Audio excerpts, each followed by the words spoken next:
Selamat berjumpa kembali dengan mata kuliah mesin-mesin fluida ya. Yang kemarin sudah selesai cara menentukan jumlah tingkat dari suatu pompa jika ketinggiannya adalah lebih dari 100 meter.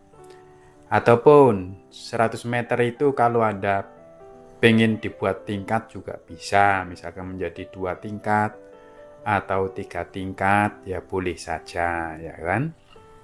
Cuman kalau berdasarkan grafik, berdasarkan teori, kalau sudah 100 meter harus pakai tingkat. Pompanya harus pakai tingkat karena terlalu tinggi. Kita masuk ke bagian yang lain, yaitu dimensi pompa. Ya, ini dimensi pompa. Lah, pompa ini memiliki dimensi, ya kan?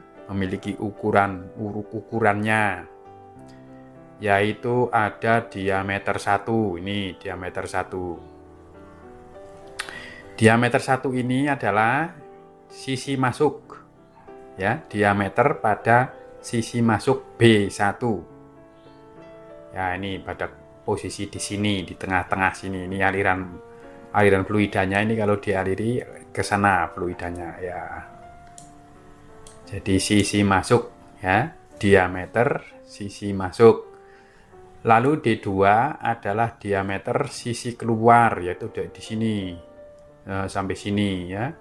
Di B2 ini diameter sisi keluar. Lalu DS. Nah, DS itu disebut suction diameter atau diameter isap. Itu dari sini. Dari sini sampai dengan sini. Nah, jadi ini Anda ini membelah suatu pompa. Ya, roda pompa dengan sudunya lalu dibelah.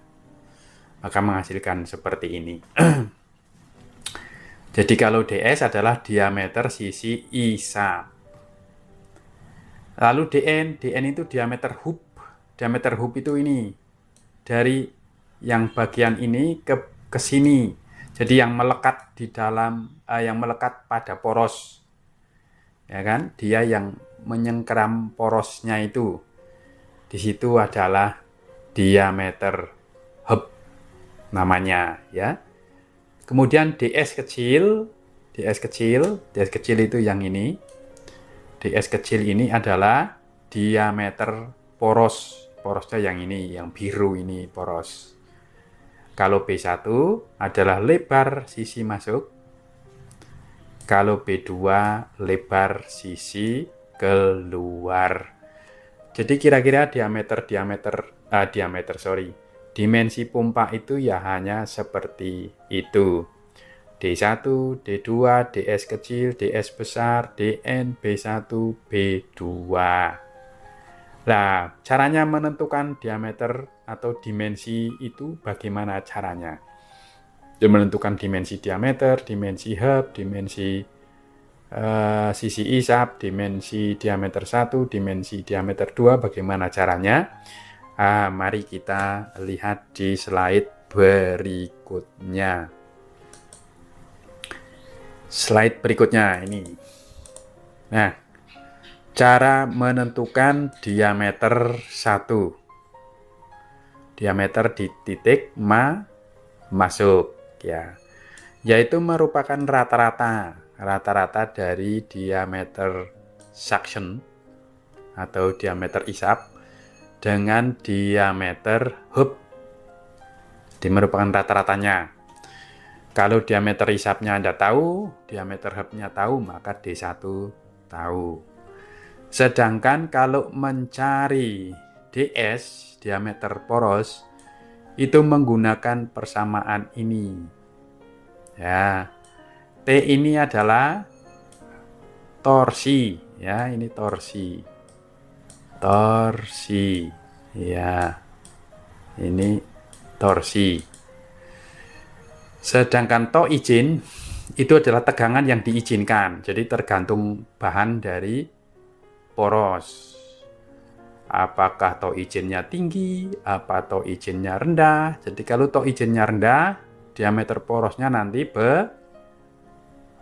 besar. Kalau tau izinnya tinggi, maka diameter porosnya nanti cukup kecil saja. Jadi berbanding terbalik dengan diameternya.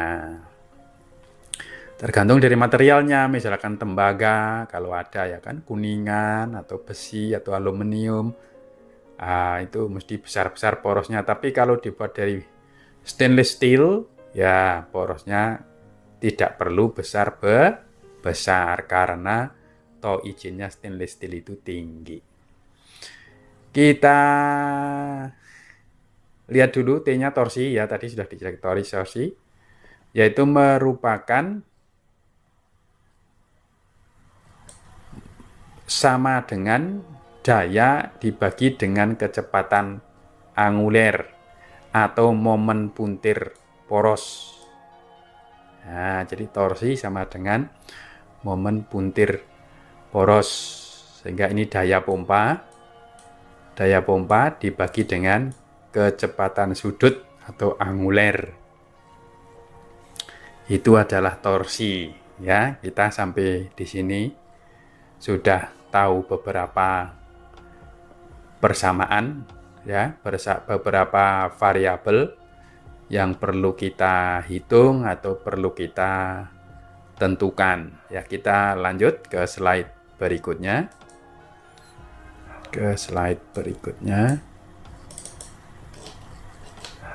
Ya, torsi. Nah, ini torsi satuannya dalam Newton milimeter. Jadi tadi di rumus tadi satuan torsinya adalah Newton milimeter, sehingga ds-nya nanti dalam milimeter. Tok izin tegangan yang diizinkan tergantung pada banyak tingkat. Semakin tingkatnya banyak, maka semakin kecil tegangannya. Ya, tegangan izinnya supaya porosnya menjadi besar Newton per milimeter, ya. Tapi juga tergantung pada, selain tingkat ini adalah bahannya, kan. Kalau bahannya sama, dia tergantung pada beberapa tingkat. Kalau tingkatnya 1, dia toh izinnya besar. Kalau tingkatnya banyak, toh izinnya kecil. Ini ya. Ya. Anda boleh menggunakan tegangan izin 10 untuk pompa tingkat 1, 2, atau 3, tetapi konsekuensinya biayanya menjadi lebih mahal. Nah, boleh saja pakai ini, tetapi nanti diameternya kan besar. Kalau diameternya besar, otomatis harganya juga besar, ya kan? Kan di situ. Nah, maka dalam suatu Anda membuat produk pompa ini harus juga ada optimasi biaya. Makanya ada mata kuliah apa itu? Ekonomi teknik atau ATB, ya, analisa biaya, ya kan? Analisa teknik biaya atau apa itu, ya. Itu kaitannya dengan ini, pembuatan barang-barang seperti ini. Jadi kalau diameter sekian harganya berapa, kalau diameter sekian harganya berapa. Lah Anda milih dengan yang diameter sekecil mungkin tetapi masih kuat, sehingga harganya murah tetapi tidak rusak, tetapi pompa bisa beroperasi dengan normal. Begitu maksudnya. Kita lanjut ke slide berikutnya. Nah, ini contoh merencanakan pompa. Nah, ini contoh, siapa tahu nanti Anda bekerja pada perusahaan produksi pompa, atau paling tidak Anda misalkan bekerja di perusahaan minyak, di situ menggunakan pompa, ya Anda harus bisa memilih pompa. Minimal seperti itu, ya. Kalau Anda bekerja di pabrik pompa, ya otomatis Anda ikut merancang. Merancangnya sesuai pesanan customer.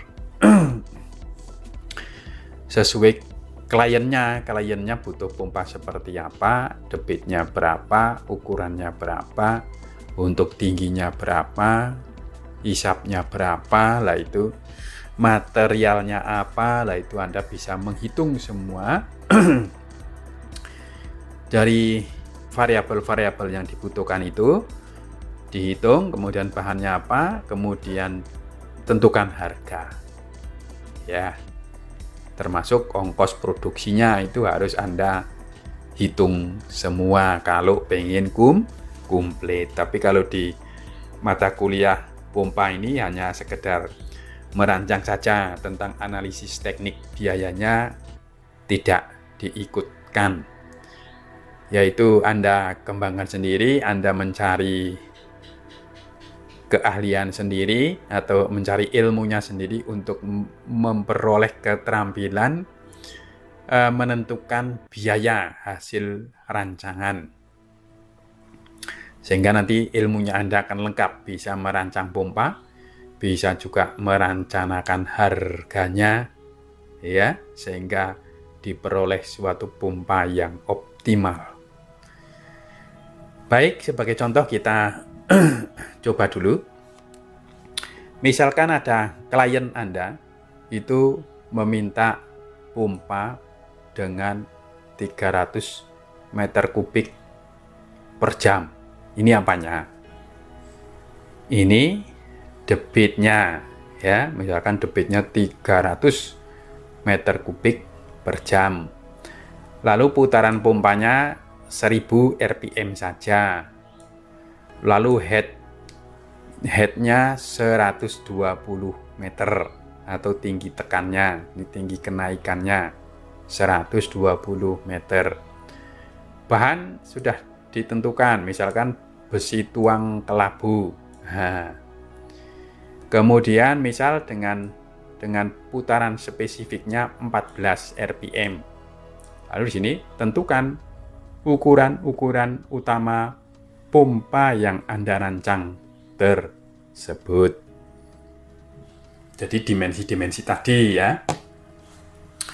Dimensi-dimensi tadi Anda harus menghitung satu per satu.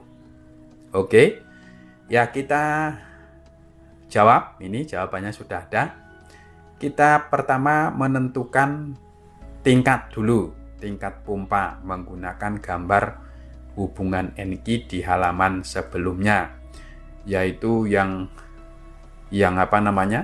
pakai garis-garis kemarin itu, ya, yang ada garis kuning, garis biru, garis merah, yang digambar dalam menentukan jumlah tingkat pompa kemarin. Nah, dengan menggunakan gambar itu didapatkan tinggi headnya 50. Oleh sebab itu tingkat yang diperlukan adalah 120 tinggi totalnya dibagi dengan 50, maka sama dengan 3 tingkat. Ingat, dibulatkan ke atas, seharusnya 2,4 dibulatkan ke atas menjadi 3. Nah, itu. Jadi cara menggunakan ini, cara mencari ini adalah sudah kita bahas minggu lalu, ya kan? Kita bahas di video sebelumnya cara mencari jumlah tingkat. Sekarang kita menggunakannya dan sudah diperoleh 3 tingkat. Lalu untuk menggunakan rumus kecepatan spesifiknya bagaimana? Ya, kita ke sini. Nah, ini ketinggiannya headnya, ya. Headnya sama dengan N dibagi NQ kalikan Q, debitnya ini pangkat setengah, lalu dipangkatkan 4/3. Ya. Jadi N-nya kan 1000, NQ-nya kan 14. Lalu debitnya sana 300 tapi per jam, maka dijadikan detik menjadi 3600. Jadi ini debitnya dijadikan meter kubik per detik, dipangkatkan setengah karena di sini pangkat setengah, kemudian di dalam kurung total ini pangkatkan 4/3, maka ketemu head pompanya adalah sekian. Ya, head pompanya sebesar itu. Maka tinggi head yang harus Anda rancang adalah ini, 120 dibagi 56,5 sama dengan 2,12, diambil 3 tingkat. Ini sebetulnya cara menentukan tingkat tapi menggunakan memanfaatkan ini kecepatan putar spesifik, memanfaatkan N-key. Jadi tidak menggunakan gambar lagi, tetapi menggunakan rumus ini. Ya, jadi ada dua cara ya. Yang pertama, cara menentukan tingkat itu menggunakan gambar yang sudah dipelajari di video sebelumnya. Yang kedua adalah menggunakan rumus ini. Setelah ketemu H, maka tinggi totalnya dibagi dengan H ini. Maka diperoleh 3 tingkat. Sebetulnya 2, ya kan? Tapi karena lebih ini, kita bulatkan ke atas saja menjadi 3 tingkat. Karena 2,12 tingkat itu kan tidak ada. Harus bilangan ini bulat ya. Tidak boleh koma, tidak boleh pecahan, harus bulat sehingga diambil 3 tingkat. Selanjutnya menentukan daya hidrolis, misal efisiensi efektifnya atau efisiensi totalnya ini misalkan adalah 0,8, efisiensi totalnya adalah misalkan 0,8 ya. Maka PP ini adalah daya pompa sama dengan daya hidrolis, ini daya hidrolis yang atas ini, daya hidrolis dibagi dengan efisiensi efektifnya. Daya hidrolis ini rho-nya 1000 dikalikan 9,81 kali tinggi headnya. Jadi tetap yang dipakai jangan yang ini ya, headnya jangan dipakai yang ini, tetap pakai head total dalam menentukan daya. Ya, dalam menentukan daya. Kalau ini kan hanya head setiap tingkat. Kalau ini head totalnya yang dipesan oleh klien tadi, yang dipesan oleh pengguna pompa. Ya, itu. Jadi tetap 120 kali 300 dibagi 3600 lalu dibagi 0,8 sebesar daya pompa Anda sebesar ini besar sekali ini. Ini adalah 122 megawatt ini. Megawatt. Wah, sangat besar ya. Kalau dibagi 1000. Oh, sorry, dibagi 1000 ya kilo ya. Jadi kilowatt, sorry. Ya, kalau dibagi 1000 menjadi 122,63 lah kilowatt. Kalau dijadikan kilowatt ya bagi 1000, kalau dijadikan megawatt ya dibagi 1 juta. Gitu saja ya. Yang jelas ini pompa Anda lumayan besar ini. Listriknya ini kilowatt. Sekian kilowatt nih, 123 lah. 123 kilowatt. Wah, ini kalau listrik rumah tangga ya sudah tidak kuat sama sekali. Ya kan? Belum dihidupkan aja sudah jelek kalau kita menggunakan listrik rumah tangga, ya kan? Berarti ini adalah listriknya listrik perusahaan atau listrik gedung. Ya, yang besar. Jadi dia punya listrik yang besar. Lalu ingat, ini untuk menghitung daya tetap pakai H total ya, yaitu 120 bukan H tingkat. Nah, kan? Tetap pakai H totalnya. Kemudian menentukan putaran sudut atau angulernya. Nah, putaran sudut atau angulernya kita lihat di slide berikutnya. Ini putaran sudut dicari dengan rumus ini. 2 pn per 60, N-nya ini dalam RPM. 2 pn per 60 ya. 2 kali pi kali 1000 karena N-nya tadi 1000 RPM. Dibagi 60 maka ketemulah sekian rad per detik atau per sekon. Lalu menghitung torsinya ya dengan cara ini. Kan rumusnya tadi kan itu. Rumusnya adalah ini. Jadi 122 625 dibagi ini ketemulah 1171,2 Newton meter atau 1171.200 Newton milimeter. Tinggal kalikan 1000 ya. Kalau dari Newton meter ke Newton milimeter tinggal dikalikan 1000. Jadi tidak usah sulit-sulit, kalikan 1000 saja. Kalau sudah ketemu Newton meter, untuk menjadi Newton milimeter ya kali 1000. Jangan dibagi 1000, kalau dibagi 1000 kebalik. Tetapi harus dikalikan 1000. Jadi torsinya sekarang adalah 1171.200 Newton milimeter. Nah, setelah torsi ketemu, Anda harus menentukan tok izinnya dulu. Selanjutnya, tok izinnya misalkan pakai yang 15. Tadi kan ada yang 20, ada 15, ada 10. Ini ngambil yang tengah 15 misalkan kan. 15 untuk kecepatan sedang ya. Kita ambil misalkan 15. Anda boleh saja misalkan, Pak, saya pengen yang 20. Nah, boleh saja. Kan? Kalau 20 berarti nanti diameternya kan lebih kecil. Ya, kalau ngambil 10, wah lebih besar lagi ini diameternya. Kalau yang kecil sudah kuat, ngapain kita harus yang besar? Oke lah, kita contoh soal ini adalah kita mengambil 15 Newton per milimeter. Ya. Lalu diameter porosnya dihitung pakai rumus ini.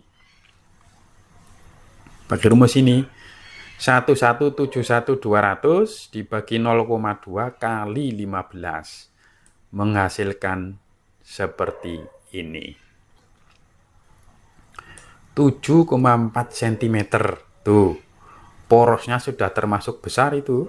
7,4 cm, Anda bayangkan itu. Besi misalkan, kok sebesar itu, wah mahal sekali. Ya kan? Itu 7,4 cm atau 74 mm. Nah, jadi Anda sudah menemukan torsi, sudah menemukan DS, sudah menemukan omega. Sekarang variabel lain yang dicari apa? Ya kita lihat di sini. Nah, lalu mencari DN. Nah, jadi diameter poros tadi sudah ketemu. Sekarang mencari DN, diameter hub atau leher poros. Ya. Persamaannya begini. Nah, ini. Jadi Anda mengambil angka di antara 1,2 sampai 1,5. Anda boleh mengambil 1,2 kali DS. Atau mengambil 1,5 kali DS. Atau mengambil 1,3 kali DS. Atau mengambil 1,4 kali DS boleh saja. Jadi Anda mengambil angka dari antara 1,2 sampai dengan 1,5. Ya terserah Anda, kalau pengen DN-nya besar, maka ininya ngambilnya yang paling maksimal 1,5.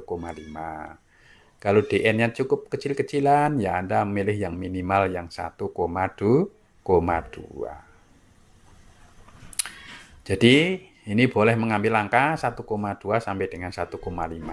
Misal kita ambil 1,4. Maka DN-nya 1,4 kali 74 sama dengan ini. Jadi diameter hubnya sekarang sudah ketemu. Diameter hub atau leher poros ya sudah ketemu. Lalu mencari diameter bagian isap. Bagian isap itu apa? DS besar, ya kan? DS kecil sudah ketemu. Sekarang menghitung DS besar. Bagaimana cara menghitung DS besar? Ya, mari kita lihat selanjutnya. Kok susah? Nah, sebelum mencari DS besar, Anda harus membuat ini debit aksen dulu. Debit aksen diambil 1,05 kalikan debit sesungguhnya tadi. Ya, jadi pakai ini dulu ya. Anda mencari ki aksennya dulu. Ki aksennya 1,05 kalikan 0,0833 ini debit tadi sudah dijadikan meter kubik per sekon. Sehingga segini yang dari 300 meter kubik per jam tadi dirubah menjadi meter kubik per sekon menjadi segitu. Lalu dikalikan dengan 1,05 menghasilkan debit sebesar ini. Debitnya naik karena di sini ada penambahan 0,5 kan. Kemudian setelah ki aksen Anda peroleh ya, lalu mencarilah CO dari gambar hubungan ki aksen dan putaran. Ini gambarnya. Ini ada putaran. Ini ada ki aksen. Nah, di sini ini V aksen ya, V aksen, tapi ini sebetulnya ki aksen karena kita beda simbol saja. Tapi jangan khawatir, ini sama dengan ki. Ya, ini sama dengan ki aksen. Ya. Jadi sama dengan ki aksen, ini CO-nya. Lah, Anda tadi debitnya ini sekitar ini 0,0875. Ini 0,08 di sini. Ini 0,81 di sini, 0,081 di sini. 0,1 di sini ya. Ini 0,08. Ini 0,05, ini 0,08, maka ini 0,1. Berarti di antara ini, ya kan? Ini kan hampir 0,09 lah. Katakanlah 0,09 berarti di antara 0,08 dengan 0,1 kan? Ya, ambillah tengah-tengahnya ini. Tengah-tengahnya ini kan? Lalu putarannya tadi berapa? 1000. Nah, 1000 berarti ya kira-kira di antara ini ya kan? Di antara 750 dengan 1500. Ini kira-kira di tengah-tengahnya ini. Jadi Anda membuat garis ini, melengkungnya harus sama ya, melengkungnya gini. Lalu perpotongan yang garis dari apa namanya tadi? Dari V aksen atau ki aksen ini dengan perpotongan dengan garis putaran ini, ketemulah inilah CO. Ini Anda tarik ke sana. Misalkan ketemunya adalah 2,8. Jadi titik ini ya. Ketemulah CO ya. CO ini CO. Ketemulah CO sebesar 2,8. Kita lanjut, untuk apa CO ini ya kan? Lalu setelah ketemu CO, lalu untuk apa CO ini? Kan susah-susah dicari lewat grafik segala ya kan? Lalu untuk apa CO itu? Mari kita lihat di berikutnya. Ini kita lihat di sini. Susah sekali nih pindah ya. Oke, diperoleh DS. Ternyata CO adalah untuk mencari DS. Ya, CO-nya di mana? Ini CO. Nih. Ini CO, ini 4 dikalikan apa ini? Ki aksen. Ya kan? 4 dikali ki aksen ini harusnya rumusnya ditulis dulu ya. Tidak tiba-tiba sudah angka, ya tidak apa-apalah, Anda teliti saja. Bahwa ini 4 ini berarti konstanta, berarti ada di rumusnya itu. Kemudian ini adalah debit ki aksen. Ya, ini ki aksen. Yang ini adalah CO. Saya lupa menulis rumusnya dulu, tiba-tiba angka. Nah, kemudian yang 0,1036 ini angka. Kita lihat dulu dari mana itu. Kita lihat dulu tadi. 0,0. Oh ini. Dari DN ini dijadikan meter. Ya, dari DN dijadikan nih. Dari DN dijadikan meter. Ini adalah DN yang dijadikan meter. Kalau tadi kan milimeter. Ini DN. Yang ini adalah CO. Saya tulis lagi terpaksa ini. CO. Yang ini adalah key aksen. Ingat-ingat ya. Ini key aksen. Nah, lalu dipangkat setengah, maka menghasilkan diameter sisi isap sebesar ini. Nah, Anda harus memperhatikan ini. Kalau ini sudah lebih besar dari ini, dari diameter hub, maka betul. Tapi kalau Anda misalkan ini kok dapatnya malah lebih kecil dari diameter hub, Anda harus hitung ulang ini. Siapa tahu salah pada dalam penjumlahan, atau salah dalam perkalian, salah dalam akar. Nah, jadi Anda perhatikan ini. Ini kan lebih besar dari ini. Ini 0,1, di sini 0,225 ya. Jadi DS lebih besar dari DN, berarti benar. Tuh. Lalu D1 bagaimana cara mencari D1? Nah, D1 ada DN dan DS, kan tinggal gampang ya kan? DN ditambah DS dibagi 2, karena tadi kan D1 kan rata-rata. Rata-rata dari DS besar plus DN, kan gitu. DS besar plus DN dibagi 2, ketemulah diameter 1. Ya, itu dia. Kita semua dimensi pompa tadi sudah kita dapatkan. Diameter pompa tadi sudah kita dapatkan. Lalu kok mencara ini ya? Ini sebetulnya mencari, ini bukan mencara. Mencari kecepatan tangensial masuk U1. Kecepatan tangensial, kecepatan searah putaran. Kecepatan yang tegak lurus dengan jari-jari pompa. Itu adalah tangensial. Mencari kecepatan tangensial U1, Anda bisa mencari dengan rumus yang ini. Jadi D1 kalikan Pi kalikan N dibagi 60. Sama dengan 0,164, ini tadi 0,164 dikalikan Pi dikalikan putarannya 1000 dibagi 60, ketemulah kecepatan U1 adalah 8,58 meter per sekon. Ya, itu kira-kira untuk dimensi-dimensi pompa ya, untuk dimensi-dimensi pompa yang sudah kita hitung. Lalu terakhir ke slide yang ke-10. Slide yang ke-10. Kemudian mencari C1. Jadi setelah U1 maka mencari C1, kecepatan absolut sisi masuk. Sedangkan tau satunya ini adalah faktor penyempitan.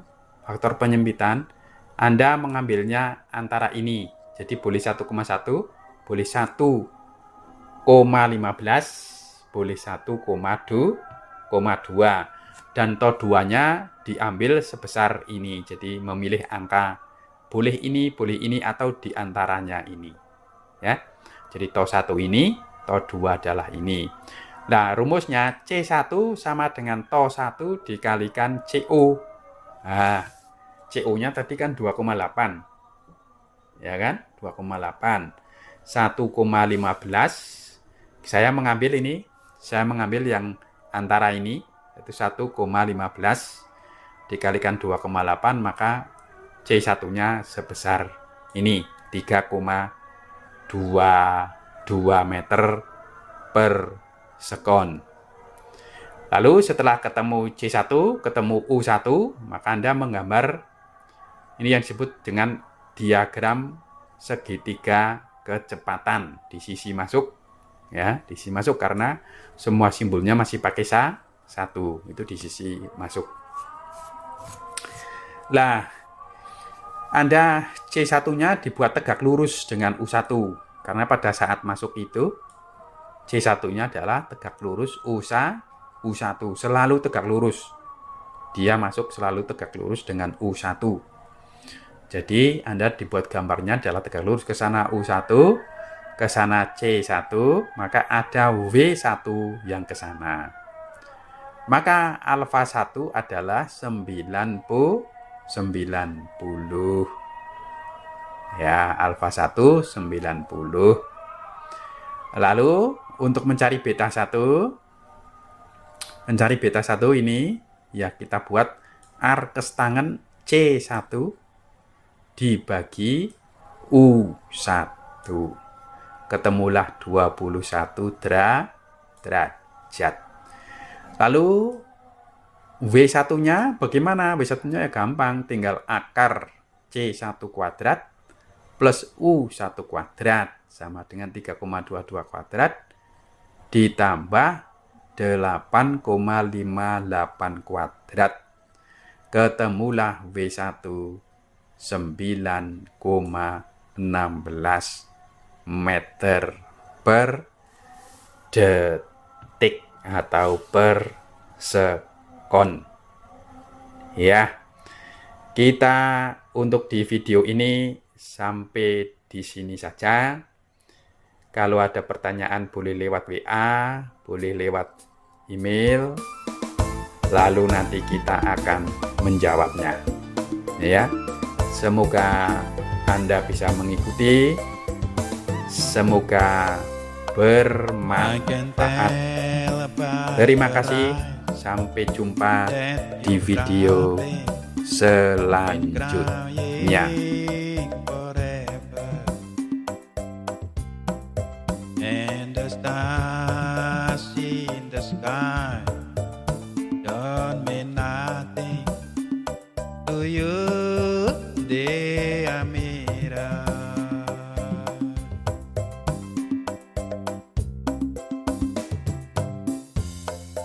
I don't wanna talk about it. Oh, you broke my heart. If I stay here just a little bit longer,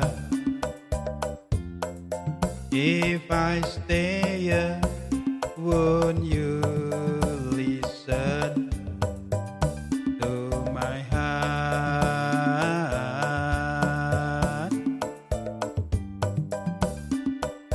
Oh, my heart.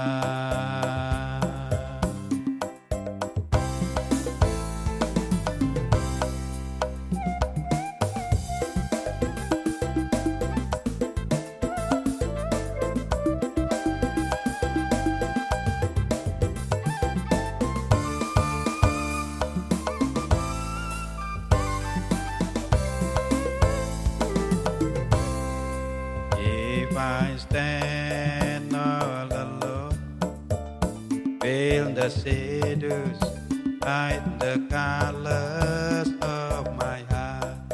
Blue on the days, black on the night, beats the stars in the sky. Don't mean nothing to you. They are mirror.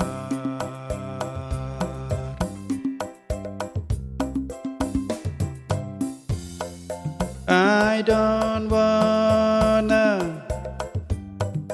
talk about it.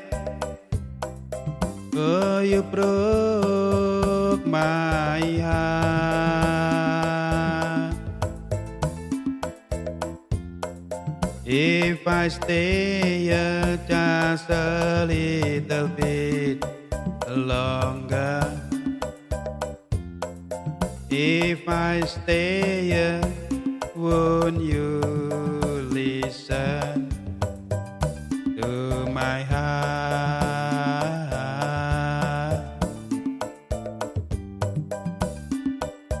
Oh, my heart.